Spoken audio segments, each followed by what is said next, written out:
السلام علیکم دوستو، کیسے ہیں آپ سب؟ میں شروع کرنے جا رہی ہوں احلام خواب عشق پارٹ 16۔ عنایہ سلیمان سے بالکل بھی بات نہیں کر رہی تھی۔ جب سے حویلی سے واپس آئی تھی، اس کا سلیمان سے کوئی رابطہ نہیں ہوا تھا۔ اسے معلوم پڑا تھا کہ بڑے سائی کو بہت برے طریقے سے عمر نے مارا تھا۔ اس کے بعد پولیس کے حوالے کیا تھا اور مزاروں نے بھی بڑے سائی کو اپنے طریقے سے سزا دی تھی۔ عمر نے ان کو اجازت دی تھی۔ سلیمان ابھی بھی حویلی میں تھا۔ عمر نے نہ جانے اسے کیا سزا دی تھی، مگر عنایہ جب بھی اس کا فون آتا تو بند کر دیتی۔ عنایہ گوہر دیکھو، یہ زین بہت زیادہ رو رہا ہے، لگتا ہے اس کے پیٹ میں درد ہو رہا ہے۔ دیکھیں، میں نے اس کو بہت زیادہ جھولے دیے، مگر ماما کہہ رہی ہے کہ جا کر گوہر سے پوچھو، اس کی کوئی پیٹ درد کی دوائی ہے تو بتا دے، ورنہ وہ اسے ڈاکٹر کے پاس لے جائے گی۔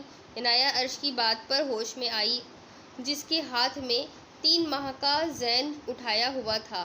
زین بہت زیادہ نظر انداز ہو گیا تھا۔ عنایہ اس کی طرف دھیان نہیں دے پا رہی تھی۔ اس نے بڑھ کر زین کو اپنے ہاتھ میں اٹھایا۔ زین ماں کی گود میں آتے ہی چپ ہو گیا۔ ارے، اتنی دیر سے میں چپ کروا رہی ہوں اسے، میری گود پسند نہیں ہے لگتا ہے۔ دیکھو تو صحیح، آپ کے پاس آتے ہی کیسے چپ ہو گیا؟ ظاہری سی بات ہے، ماں ہوں میں اس کی، کیسے نہ چپ ہوگا؟ اچھا، میں نے آپ کو یہ بھی بتانا تھا کہ بابا بلا رہے ہیں، زین کو سلا کر آئیے گا، انہوں نے کچھ بات کرنی ہے آپ سے۔ زین کو سلانے کے بعد عنایہ ماں باپ کے کمرے کی طرف آئی، جو شاید اسی کا انتظار کر رہے تھے۔ تیمور نے جیسے ہی اسے دیکھا، اپنے پاس بلایا اور اپنے سامنے کرسی پر بیٹھنے کا اشارہ کیا۔ انسا بھی تیمور کے ساتھ ہی بیٹھی ہوئی تھی، دونوں پریشان لگ رہے تھے۔ کیا سوچا ہے تم نے مستقبل کے بارے میں عنایہ؟ کیا مطلب بابا؟ بیٹا، ماشاءاللہ سے اب تم 2 بچوں کی ماں ہو، تمہیں معلوم ہونا چاہیے کہ تم اپنے شوہر کو چھوڑ کر آئی ہو۔ تم سے جاننا چاہتا ہوں میں کہ کیا تم سلیمان سے خلا لینا چاہتی ہو؟ اگر تم کہتی ہو تو میں آج ہی کیس دائر کر دیتا ہوں۔ تم اگر اس شخص کے ساتھ رہنا نہیں چاہتی تو میں ہرگز تمہیں فورس نہیں کروں گا۔ جو تمہارا فیصلہ ہوگا وہی ہم دونوں میاں بیوی کا بھی فیصلہ ہوگا۔ نہیں بابا، میں طلاق نہیں لینا چاہتی۔ میں نہیں چاہتی کہ طلاق لے کر اس معاشرے میں یہ بات مشہور کروا دوں کہ 2 بچوں کی ماں ہے، اپنے شوہر کے ساتھ 2 ماہ بھی نہیں رہ پائی۔ میرے اور سلیمان کے بہت سارے ڈیفنس ہیں جو حل نہیں ہو پائے۔ وہ میرے بچوں کا باپ ہے اور سب سے بڑی بات زین کا باپ ہے۔ آپ زین کے بارے میں جانتے ہیں کہ وہ جس شخص کی اولاد ہے، اس نے زین کی ماں کے ساتھ کیا کیا تھا۔ جب زین کی پہچان لوگوں کو معلوم ہوگی تو اس دنیا میں رہنا مشکل ہو جائے گا۔ اس لیے میرے لیے یہی بہتر ہے کہ زین کے سر پر سلیمان کا نام کا سایہ ہمیشہ رہے۔ ٹھیک ہے، زین کی ماں اپنے گھر سے بھاگ گئی تھی، اس کے محبوب نے اسے دھوکہ دیا اور اس کی عزت کے ساتھ کھیل کر چلا گیا، مگر اس کا یہ مطلب تو نہیں کہ تم اس بچے کے پیچھے اپنی ساری زندگی خراب کر دو۔ میرا بیٹا، تمہاری ایک لمبی زندگی پڑی ہے، ابھی تم جوان ہو، پڑھی لکھی ہو۔ اگر اس شخص کے ساتھ نہیں رہنا تو طلاق لو، ہم تمہاری دوسری شادی کروا دیں گے۔ جہاں تک بات بچوں کی ہے تو ہم انہیں پال لیں گے، ہم دونوں کس لیے ہیں یہاں پر؟ نہیں بابا جان، آپ جانتے ہیں میں وہ عورت ہوں جو صرف ایک ہی مرد کا ساتھ قبول کرنے والی ہے۔ میں نے سلیمان سے شادی کر لی ہے، اب میں اور کسی سے بھی کبھی شادی نہیں کروں گی۔ رہے میرے بچوں کی بات، تو ہرگز انہیں خود سے دور نہیں کروں گی۔ میں ماں ہوں ان کی، ان کو پال لوں گی۔ آج اگر چھوڑ کے چلی جاؤں گی تو کل مجھ سے سوال کریں گے کہ کیا آپ ہمارے لیے رک نہیں سکتی تھی؟ آپ ہمارے معاشرے کا علمیہ یہ نہیں جانتے کہ جب بچے بڑے ہوتے ہیں، ماں باپ چاہے جو بھی قربانی دے، وہ سوال ضرور کرتے ہیں، خصوصاً ماں اکیلی ہو، اس سے باپ کے بارے میں سوال ضرور ہوتا ہے۔ ان سے عنایہ کی بات پر غصہ ہو گئی۔ کیا کرو گی؟ اس شخص کے پاس واپس جاؤ گی جس نے تمہیں حویلی کے ایک کمرے میں قید کر رکھا تھا؟ تم نے اور تمہارے باپ نے اس وقت میری بات نہیں سنی کہ تمہاری شادی وہاں نہ کی جائے۔ اپنی مرضی چلاتے ہو تم لوگ ہمیشہ۔ کیوں پریشان ہوتی ہے ماما؟ کچھ نہیں ہوا، سب ٹھیک ہے۔ میں اس شخص کے پاس واپس نہیں جاؤں گی، تو پھر اس کے نام پر بیٹھے رہنے کا مقصد کیا ہے؟ میں نہیں چاہتا بیٹا کہ تم اپنی زندگی برباد کرو۔ ایک اعلیٰ درجے کی بیرسٹر ہو تم، دنیا مرتی ہے تم پر، یہ کیوں نہیں سمجھتی تم؟ مجھے کچھ سمجھنے کی ضرورت نہیں ہے بابا، میں نے اپنا فیصلہ سنا دیا ہے، مجھے طلاق نہیں لینی۔ ہو سکتا ہے زندگی میں اپنے بچوں کی خاطر اس شخص کے پاس واپس جانا پڑے، تو میں جانتی ہوں کہ سلیمان خان دوبارہ شادی نہیں کرے گا، وہ میرا انتظار کرے گا۔ میں چاہتی ہوں وہ میرا منتظر رہے، ایک نہ ایک دن اسے اپنی غلطی کا احساس ہو اور وہ نادم ہو اور قبول کرے کہ عورت بہت عظیم ہے جو اس نے یہ بات کہہ دی۔ میں شاید اس کے پاس واپس چلی جاؤں۔ عنایت، تمہاری باتیں مجھے سمجھ نہیں آتی۔ جب فیصلہ کرنا ہے تو ابھی کرو۔ انسیہ چھوڑو عنایت، جو فیصلہ کرتی ہے کرنے دو۔ طلاق نہیں لینی نہ لے، خود بات کروں گا میں سلیمان سے، ٹھیک ہے یا نہیں؟ جانا چاہتی تو اس کے باپ کا گھر ہے، یہ یہاں رہ سکتی ہے۔ جانا نہیں چاہتی تو اس کے باپ کا گھر ہے، یہاں رہ سکتی ہے۔ اس کے دونوں بچے میرے بچے ہیں۔ عنایت اپنے کمرے میں چلی گئی، جبکہ پیچھے انسیہ تیمور پر بے انتہا غصہ ہوئی کہ یہ کیا بچکانہ حرکتیں ہیں جو دونوں باپ بیٹی کر رہے ہیں۔ تیمور نے اس کو یہ بات سمجھ آ گئی تھی کہ وہ جانتا تھا کہ عنایت سلیمان کے پاس واپس جانا چاہے گی، کیونکہ اس کے پاس 2 اولاد ہے جو سلیمان کی ہے۔ اولاد کے پیچھے عنایت مجبور ہو کر واپس جائے گی، اور وہ جانتا تھا کہ عنایت بھی سلیمان سے محبت کرتی ہے، مگر سلیمان کو سبق سکھانے کے لیے عنایت اس سے دور ہوئی ہے۔ اگر سلیمان مستقبل میں کچھ ایسا برا کرتا ہے تو وہ تیمور کا ارادہ تھا کہ وہ خود اس کو طلاق دلوائے گا، مگر اب فیصلہ بیٹی نے دیا تھا تو وہ مجبور ہے بیٹی کی ہر بات ماننے کے لیے۔ انسیہ نے یہ سوال کیا کہ کیا ساری زندگی بیٹی کو گھر بیٹھے رکھیں گے؟ تو آگے سے تیمور نے جواب دیا کہ وہ جتنا چاہے یہاں رہ سکتی ہے، اور اگر واپس نہ بھی جائے تو یہ گھر اس کا اپنا ہی ہے، سب کچھ اس کا اپنا ہی ہے۔ لوگ کہتے ہیں کہ عورت کا کوئی گھر نہیں ہوتا، میری بیٹی کا گھر ہے، یہ گھر میں اس کے نام کرواؤں گا، اور میری بیٹی اتنی مضبوط ہے کہ وہ اکیلی اس معاشرے میں رہ سکتی ہے۔ اون اور حورین کی شادی کی تیاریاں تقریباً مکمل ہو چکی تھیں۔ کل رات ہی بارات تھی اور سب لوگ اپنی اپنی تیاریوں میں مگن تھے۔ عمر کمرے میں آیا تو احلام کسی چیز کے بارے میں سوچ رہی تھی۔ تھوڑی دیر پہلے ہی ریحانہ آئی تھی اور اس نے احلام کو بہت زیادہ کہا تھا کہ مہندی لگا لو، مگر احلام نے کہہ کر انکار کر دیا تھا کہ میرا موڈ نہیں ہے۔ بالکل اون اور حورین کی شادیوں کی تیاریاں چل رہی تھیں، لیکن احلام کا موڈ نہیں تھا۔ احلام، اٹھو، باہر پارلر والی آئی ہے، میں نے تمہارے لیے بلوائی ہے۔ عمر، میرا بالکل بھی موڈ نہیں ہے اس بستر سے اٹھنے کا، تم اسے واپس بھیج دو۔ تم جانتے ہو نا میری طبیعت ٹھیک نہیں ہے، میں نے کچھ بھی نہیں کروانا۔ عمر اس کے پاس آیا اور بڑھ کر اسے اپنی باہوں میں اٹھایا، اس کے بعد جا کر شیشے کے آگے بٹھا دیا۔ احلام اب آرام سے بیٹھ سکتی تھی۔ عمر نے خاموشی سے باہر کھڑی بیوٹیشن کو بلایا اور اپنی بیوی کے بارے میں سمجھانے لگ گیا۔ احلام کے بال بہت زیادہ خوبصورت تھے۔ احلام بچپن سے چھوٹے بال رکھتی تھی، مگر شادی سے 2 سال پہلے اس نے اپنے بال بڑھائے تھے۔ جب اس کی شادی ہوئی تھی تو اس نے کٹنگ کروائی تھی، مگر لمبے بالوں والی۔ ابھی بھی عمر نے بیوٹیشن کو یہی کہا تھا کہ اس کے آگے سے کٹنگ کرے، لیکن بال چھوٹے نہیں ہونا چاہیے، اور اس کے علاوہ عمر نے بیوٹیشن کو یہ بھی کہا تھا کہ احلام کے پیروں پر بھی مہندی لگائے، اور احلام کو مہندی بہت زیادہ پسند تھی۔ بیوٹیشن اپنا کام کر رہی تھی، جبکہ احلام بار بار چڑ رہی تھی اور اسے منع کر رہی تھی۔ عمر اسی مقصد کے لیے کمرے میں پیچھے بیٹھ گیا تھا۔ بیوٹیشن بھی حیران تھی کہ کیسا شوہر ہے، اپنی بیوی کے ساتھ ہی بیٹھ کر زبردستی اسے تیار کروا رہا ہے۔ جب بیوٹیشن اس کو مہندی لگا رہی تھی تو احلام نے مدد طلب نظروں سے عمر کو دیکھا کہ میرا موڈ نہیں ہے، مگر عمر نے اسے آنکھ سے اشارے سے منع کر دیا۔ عمر تھوڑی دیر کے لیے باہر گیا اور ریحانہ کو حکم دے کر گیا کہ احلام بالکل اپنی جگہ سے نہ ہلے۔ جب وہ واپس آئے تو احلام کے ہاتھوں پر مہندی لگی ہونی چاہیے۔ 4 گھنٹے بعد جا کر احلام کی جان چھوٹی تھی۔ اس کے بعد احلام تھک ہار کر بیڈ پر لیٹ گئی۔ ریحانہ پاس آ کر اس کی ٹانگیں دبا رہی تھی، جن میں درد ہونا شروع ہو گیا تھا، کیونکہ ایک ٹانگ ابھی بھی زخمی تھی۔ ٹانکے تو کھل گئے تھے، مگر احلام چل پھر نہیں پاتی تھی۔ ریحانہ، جا کر کھانا لے آؤ، احلام کو کھانا کھلانا ہے۔ جی سردار، میں جاتی ہوں، ابھی لے کر آتی ہوں۔ سردارنی کہہ رہی ہے کہ ان کے سر میں درد ہے تو میں نے کہا کہ دبا دوں۔ کوئی بات نہیں، تم جاؤ، میں ہوں یہاں پر۔ احلام نے بند آنکھیں کھولی۔ عمر اس کے ساتھ کھڑا آ کر بیٹھا تھا۔ کتنی پیاری لگ رہی ہے میری جان۔ احلام کے کلر لگے بالوں کو عمر نے پیار سے سنوارا۔ احلام کی آنکھیں سبز ہوئی تو اس نے چڑھ کر چشمہ اتار دیا۔ کیا ہے عمر، ہر وقت تنگ کرتے ہو، چھوڑ دو میرا پیچھا۔ شہزادی، میں تمہارا پیچھا نہیں چھوڑ سکتا، تمہیں اولاد چاہیے نا؟ میں نے ڈاکٹر سے بات کی ہے، ان کے مطابق تمہارے لیے ابھی پریگننٹ ہونا ٹھیک نہیں، ہم اگلے سال بیبی کا سوچیں گے۔ احلام نے غصے سے عمر کا ہاتھ جھٹکا۔ صاف کہو نا، تمہیں اب مجھ سے اولاد نہیں چاہیے، دوسری شادی کرنا چاہتے ہو نا تم؟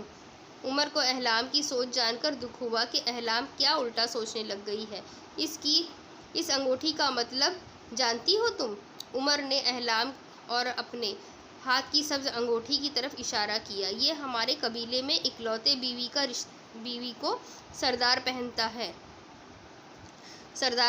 ہے، اس کے بعد وہ شادی نہیں کر سکتا۔ اولاد نہ بھی ہو تو بیوی کی حیثیت ایک ہی عورت کی زندگی میں ملتی ہے۔ میری زندگی میں تم ہو، اولاد نہ بھی ہو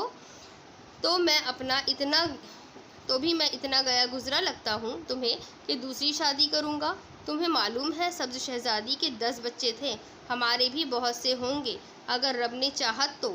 تمہیں فرصت نہیں ہوگی بالکل بھی۔ عمر، تم تنگ نہیں آتے میری مشکلات حل کرتے ہوئے؟ تمہیں کوئی مسائل نہیں ہے احلام، ایک نارمل بندی ہو یار، خبردار آئندہ کوئی فضول کوئی بات کی۔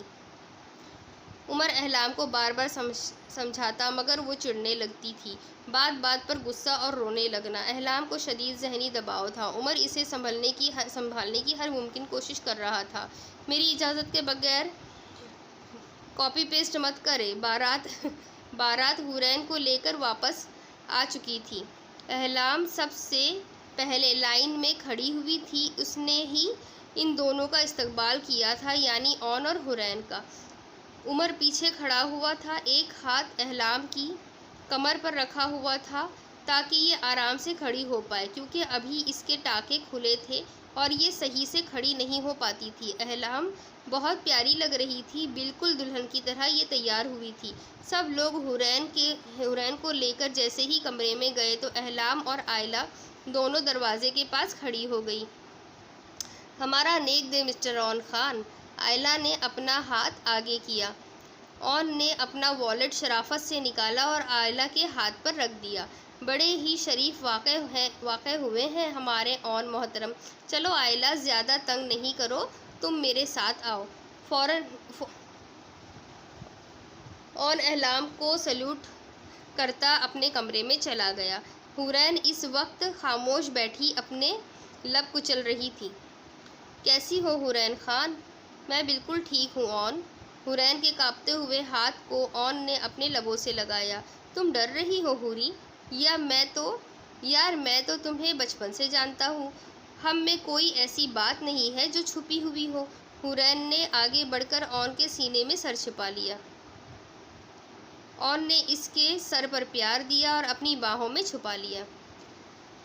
عمر اپنے ان دشمنوں کو آج ختم کر کے آیا تھا جن کی بدولت اس نے اپنی اولاد کھو دی تھی۔ عمر جب گھر آیا تو احلام امیر کے ساتھ بیٹھ کر کوئی چیز ڈسکس کر رہی تھی۔ عمر کے کپڑوں پر خون لگا ہوا تھا۔ احلام نے جب دیکھا تو اس نے کوئی ری ایکشن نہیں دیا، کیونکہ احلام عادی ہو چکی تھی، اسے کوئی فرق نہیں پڑتا تھا۔ ویسے بھی اسے امیر نے بتایا تھا کہ آج بھائی ان لوگوں کے پاس جا رہے ہیں جن کی وجہ سے احلام نے اپنا بچہ کھو دیا، اس لیے احلام کو بالکل بھی دکھ نہیں تھا کہ عمر نے ان لوگوں کے ساتھ کیا کیا ہے۔ احلام، مجھے چائے پلا دو اچھی سی۔ میں احلام سے کہتی ہوں آپ کے لیے چائے لے آتی ہے، جاؤ کمرے میں جا کر فریش ہو جاؤ۔ میں ٹھیک ہوں، بالکل یاد ہے نا تم نے آج میرے ساتھ جانا ہے، میری الیکشن کی کیمپین شروع ہونے والی ہے۔ میں چاہتا ہوں کہ تم اس میں میرا ساتھ دو، الیکشن کیمپین کو چلانے میں آخرکار میرے سردارنی ہو۔ جب تم میرے ساتھ کھڑی ہوگی تو لوگوں کو اعتبار ہوگا میرا تم نے آج کے بعد میرے ساتھ میرے ہر کام میں ساتھ دینا ہے احلام۔ عمر نے تو شروع سے ہی ہر کام میں ہی شامل ہوں۔ میں نے بابا سے بات کی ہے، بابا کہہ رہے تھے کہ میرے ساتھ جائیں گے اور ماما بھی تیار ہے، ہم لوگوں کے گھروں میں جائیں گے، آپ پریشان مت ہو، جیسے وہ آپ کے لوگ ہیں ویسے ہی میرے بھی لوگ ہیں، ان کی پریشانی میری پریشانی ہے، اب جاؤ چینج کرو، میں چائے لے کر آتی ہوں۔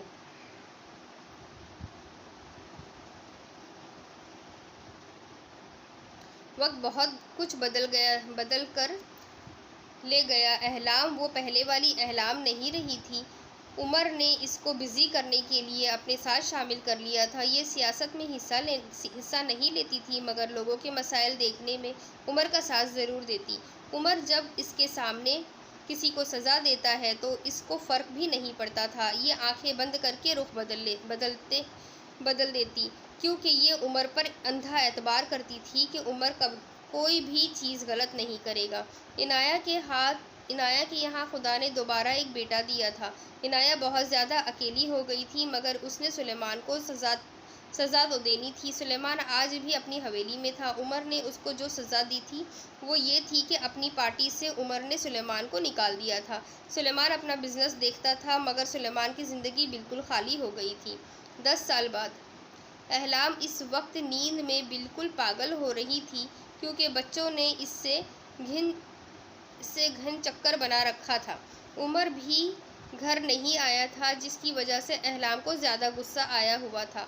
عمر اس وقت صوبے کا گورنر تھا، جس کی بدولت عمر کے پاس بالکل بھی وقت نہیں ہوتا تھا، مگر وہ کوشش کرتا تھا کہ احلام کے ساتھ بچوں کو سنبھالے۔ خدا نے احلام کو 5 بچے دیے تھے، عمر نے اس کی ہر خواہش پوری کی تھی۔ احلام کے یہاں سب سے پہلے ایک جڑواں بیٹا بیٹی پیدا ہوئے، اس کے بعد احلام کے یہاں 3 بیٹے پیدا ہوئے۔ تینوں ہی احلام کے بہت زیادہ لاڈلے تھے۔ احلام زندگی میں اتنی زیادہ مصروف ہو چکی تھی کہ کسی فضول بات کے لیے احلام کے پاس بالکل بھی وقت نہیں تھا۔ عمر اس کی ہر خواہش پوری کرتا، سب گھر والے اس کی ہر بات مکمل کرنے کی کوشش کرتے۔ بچوں میں گھل مل کر احلام بھول گئی تھی کہ اس کے پیچھے کی زندگی کیسی تھی۔ عمر نے اس کو بچوں میں اتنا مصروف کر دیا۔ احلام زندگی میں واپس آ چکی تھی۔ عمر جانتا تھا کہ احلام کو بچوں سے بہت زیادہ لگاؤ ہے، اس لیے اس نے پوری کوشش کی وہ بھی بچوں کا پورا ساتھ دے۔ اپنے چھوٹے 2 سالہ بیٹے کو تھامے ہوئے احلام دروازے پر آئی جہاں عمر کھڑا ہوا تھا۔ احلام نے دروازہ کھولا تو عمر ہنستا ہوا نظر آیا اور احلام کو اپنے ساتھ لگا کر اس کی پیشانی چومی، پھر اپنے بڑے بیٹے ابوبکر کا چہرہ چوما۔ آغا جان کو گزرے بہت سال ہو چکے تھے۔ ان کے جانے کے بعد عمر نے اپنے بیٹے کا نام بھی ابوبکر رکھا۔ اون کا ایک بیٹا اور ایک ہی بیٹی تھی۔ امیر کی شادی عرش سے ہوئی تھی، دونوں کی ایک ہی بیٹی تھی، جبکہ آئلہ کی شادی سارہ کے ایک بیٹے سے ہوئی اور آئلہ کو لے کر ملک سے باہر چلا گیا۔ جبار اب اپنے بیٹے عمر کو سرداری دینا چاہتا تھا، مگر عمر ہر بار یہ کہہ کر انکار کر دیتا کہ آپ ہیں تو ہماری کوئی ضرورت نہیں۔ کیسا دن گزرا؟ احلام نے عمر کے بالوں میں ہاتھ پھیرا۔ بہت عجیب، میں ایک بل پاس کروانا چاہتا ہوں اپنے غریب لوگوں کے لیے۔ اس بل میں مفت تعلیم اور غریب عوام کے لیے بہت ساری سہولت ہے۔ بہت سارے مخالفین ہیں جو یہ سب نہیں ہونے دینا چاہتے۔ احلام نے عمر کا سر دبانا شروع کیا۔ احلام کی آنکھیں اب سبز ہی رہتی۔ کوئی پوچھتا تو یہ کہہ دیتی لینس لگائی ہے۔ سب ٹھیک ہوگا عمر، اون کل جا رہا ہے، لوگوں سے ملے گا، مجھے یقین ہے کہ لوگ اس کی بات ضرور مانیں گے۔ ہم ان کی بھلائی کے لیے ہی کام کر رہے ہیں، ورنہ آپ اپنے طریقے سے سب کچھ کریے گا۔ امید تو ہے کہ سب ٹھیک ہوگا احلام، میرے سینے پر سر رکھو، مجھے سکون ملے گا۔ احلام لیٹی اور جھک کر عمر کے سینے پر سر رکھ گئی۔ ابھی ایسی ہی حسین تھی وہ احلام کے لیے۔ سلیمان اپنے بیٹوں سے ملنے آیا تھا۔ عنایہ نے اپنے بیٹوں کو یہی بتایا کہ بابا بڑی بابا بزی ہوتے ہیں اس لیے ہمارے ساتھ نہیں رہتے۔ ماما بابا کے ساتھ جانا ہے مجھے۔ نہیں زین بیٹا، ہم بعد میں جائیں گے، بابا بھی ہوتے ہیں نا۔ سلیمان جو ماں بیٹے کی بحث سن رہا تھا زین سے مخاطب ہوا، بیٹا جاؤ، تم اندر جاؤ، میں نے ماما سے کچھ بات کرنی ہے۔ زین اندر چلا گیا۔ تب سلیمان آگے آیا اور عنایہ کا ہاتھ تھام لیا۔ عنایہ، کیا اب بھی معافی نہیں ملے گی؟ تم پر سختی کر کے میں آج بھی پچھتا رہا ہوں۔ میں بہت شرمندہ ہوں۔ تم ٹھیک کہتی تھی کہ عورت تو بہت عظیم ہے۔ میں نے اتنے سال تم سے دور رہ کر بہت کچھ سیکھا ہے۔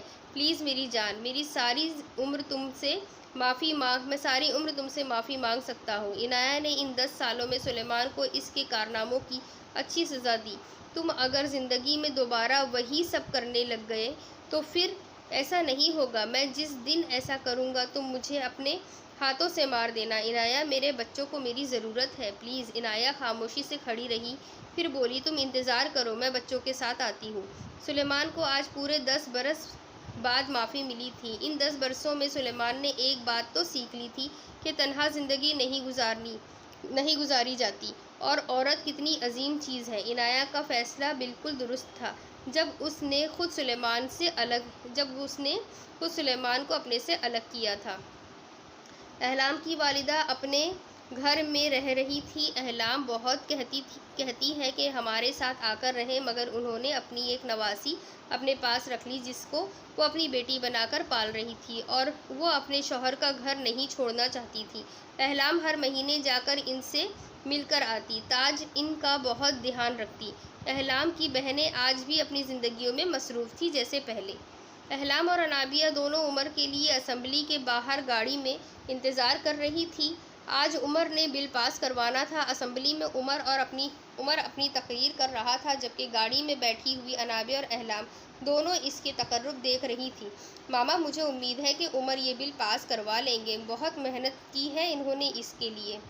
امید تو ہے بیٹا، مجھے میرے بیٹے پر مکمل طور پر بھروسہ بھی ہے کہ وہ جو کرے گا تو لوگوں کی بھلائی کے لیے ہی کرے گا۔ تھوڑی دیر بعد ہی جیسے عمر تقریر کر کے ہٹا، اسمبلی اسپیکر نے اعلان کیا کہ بل پاس ہو گیا ہے۔ یہ عمر کے لیے اتنی بڑی فتح تھی کہ احلام گاڑی میں خوشی سے اچھل پڑی، جبکہ انابیہ نے فوراً احلام کو اپنے گلے سے لگایا۔ یہ ان کے علاقے کے لیے بہت بڑی کامیابی تھی۔ تھوڑی دیر بعد عمر آیا تو بہت سارے صحافی اس کے ارد گرد جمع تھے۔ بہت سارے صحافیوں کے سوالات کے جوابات دے کر یہ گاڑی میں آیا اور بیٹھ گیا۔ فتح مبارک ہو میرے شہزادے۔ شکریہ ماما، آپ کو بھی بہت زیادہ مبارک ہو۔ یہ آپ دونوں کو پتہ بھی ہے، کیونکہ ذرا لوگوں کو اسی چیز کی طرف لے جانے والے آپ لوگ ہی ہیں۔ آپ لوگوں نے ہی مل کر بہت سے ایسے لوگوں کو علم دیا ہے کہ جن کو اتنا بھی معلوم نہیں تھا کہ اپنے حق کے لیے اپنا حق کیسے لیتے ہیں۔ یہ تو خدا کا کرم ہے جس نے ہمیں لوگوں کی مدد کے لیے چنا ہے۔ عمر اور احلام گھر آئے۔ گھر میں سب نے عمر کو مبارکباد دی۔ اس کے بعد عمر احلام کو لے کر گھومنے کے لیے چلا گیا۔ وہ چاہتا تھا کہ آج اپنا سارا وقت احلام کو دے۔ پچھلے پورے 3 ماہ سے احلام اور عمر بہت زیادہ مصروف تھے، ایک دوسرے پر دھیان نہیں دے پا رہے تھے۔ سلیمان نے زین کو اٹھا رکھا تھا۔ عنایہ حویلی میں واپس آ گئی تھی۔ سلیمان نے حویلی کا ہر اختیار عنایہ کے ہاتھ میں دے دیا تھا۔ وہ کسی معاملے میں نہیں بولتا، عنایہ جیسے چاہتی ہر چیز کو چلاتی۔ بابا، آپ کہتے ہیں نا کہ میرا نام زین انکل کے نام پر رکھا ہے۔ آپ نے میرا نام زین کیوں رکھا ہے؟ وہ آپ کے کیا لگتے تھے؟ بابا کے بہت اچھے دوست تھے وہ بیٹا۔ آپ جانتے ہیں کہ ایک مرتبہ بابا جان کا شدید ایکسیڈنٹ ہو گیا تھا۔ آپ کے بابا کو بچانے والے زین انکل ہی تھے۔ وہ اب کہاں پر ہوتے ہیں بابا؟ وہیں پر ہوتے ہیں جہاں آپ کی ماما ہوتی ہے بیٹا۔ آپ جانتے ہیں نا، ماما خدا کے پاس ہے، ویسے ہی آپ کے زین انکل بھی خدا کے پاس ہے۔ بابا، میری ماما کیسی تھی؟ بالکل آپ کی عنایہ ماما جیسی۔ سلیمان نے اپنے بیٹے کو اس کی ماں کا بتایا تھا کہ کل وہ اپنی ماں کے لیے مغفرت کی دعا کر پائے۔ سلیمان، کھانا لگ گیا ہے، آ جائے اور کھانا کھا لے۔ عنایہ کی بات پر سلیمان بیٹے اور بیٹے کو اٹھائے ٹیبل پر آیا جہاں عنایا کھانا لگا چکی تھی۔ بڑے سائی جیل میں ہی گزر گئے، جبکہ بی بی جان فالج کی مریضہ تھی۔ عنایا ان کا بھی پورا دھیان رکھتی تھی۔ انابیہ اور جبار دونوں پہاڑ کی سب سے اونچی چوٹی پر بیٹھے ہوئے تھے۔ آج انابیہ نے جبار سے فرمائش کی تھی کہ اسے اونچی پہاڑی کی سیر کروائے، تو جبار اسے سب سے اونچے پہاڑ کی چوٹی پر لے کر آیا تھا۔ انابیہ جبار کا ہاتھ سامنے کرتی کچھ نیلی لائنیں روشن کر رہی تھی۔ یہ جبار کی طاقت تھی۔ جبار کے سفید بال اس کو اور گریس فل بناتے، جبکہ انابیہ آج بھی بہت پیاری تھی۔ شہزادی کتنے سال گزر گئے نا ہمیں یہاں اس دنیا میں آئے ہوئے، کتنا کچھ بدل گیا۔ انابیہ نے جبار کے سینے سے سر اٹھایا۔ نہیں بدلا تو ہماری محبت کا سفر۔ مجھے امید ہے ہماری نسلیں ہمیں ہمیشہ اچھے کاموں کے لیے ہی یاد کرے گی۔ بالکل، ہم اپنی نسلوں کو اچھے معنی میں ہی یاد رہیں گے، مجھے پوری امید ہے۔ جبار نے اپنے ہاتھ انابیہ کے ارد گرد پھیلائے ہوئے تھے۔